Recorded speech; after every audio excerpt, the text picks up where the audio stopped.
Hello, everyone, and welcome to a special episode of Strange Wonders.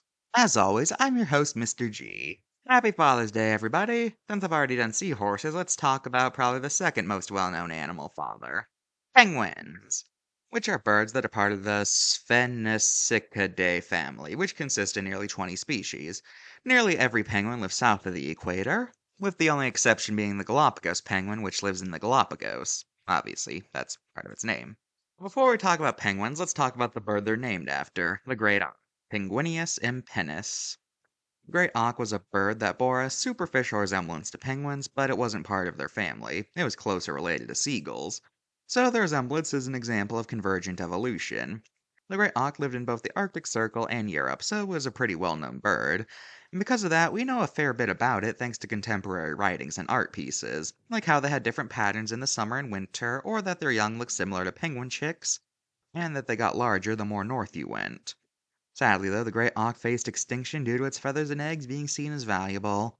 So they were mass wiped out, with the last officially confirmed sighting being in 1844, where the last pair was strangled to death and got their eggs smashed.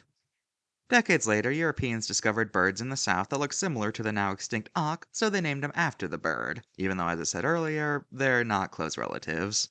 Now back to penguins. These guys have adapted to all sorts of environments, like how the emperor and Adelie penguin have managed to live on mainland Antarctica year-round. While others, like African and Australian penguins, have managed to adapt to more warmer climates.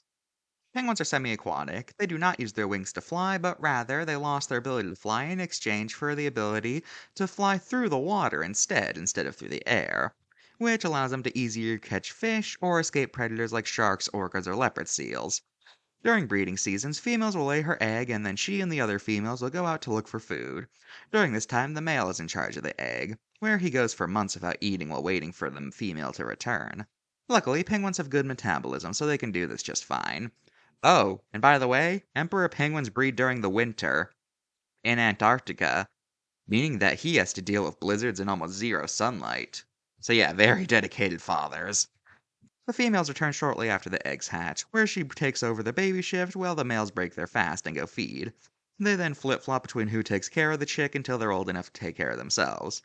It's often stated that penguins mate for life, but that isn't true. They have one mate during breeding season, but once the next one comes around, they look for other partners. So yeah, penguins, the southern birds that can't fly. Penguins and humans have a pretty good relationship. Penguins are generally considered cute animals, so therefore, you're seen as a monster if you kill one. Actually, come to think of it, killing birds in general is seen as messed up, so I guess it's not okay to kill a bird, but we can wipe out the sharks just fine because they're not cute. Sorry, got off topic there. Penguins are common in captivity, with the most common species being African penguins or chinstrap penguins, since they're the easiest to obtain. Emperors and adelies could survive in captivity, but the process of getting them is very tough for most zoos and aquariums, so they just don't bother. Penguins show up plenty of times in media, but like monkeys and frogs, they're always just generic animals instead of specific species.